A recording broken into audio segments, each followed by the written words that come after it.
भाजपा द्वारा कुचबिहार जिला शासक के घेराव कार्यक्रम को लेकर तनावपूर्ण स्थिति उत्पन्न हो गई है। इस दिन एक विरोध जुलूस कुचबिहार जिला भाजपा कार्यालय से निकला और कुचबिहार शहर के विभिन्न मार्गों से होते हुए जिला मजिस्ट्रेट कार्यालय के सामने पहुंचा, लेकिन उससे पहले ही पुलिस ने बैरिकेडिंग कर दी। बीजेपी कार्यकर्ताओं और समर्थकों ने बैरिकेड तोड़ने की कोशिश की, जिससे तनावपूर्ण स्थिति पैदा हो गई।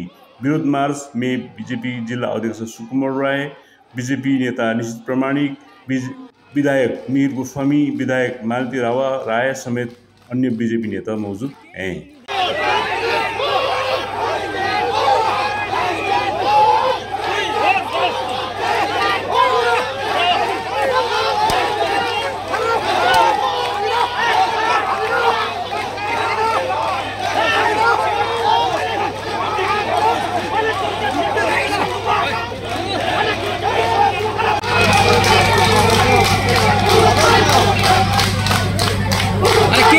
নামেন না কেন দাদা, নামেন না।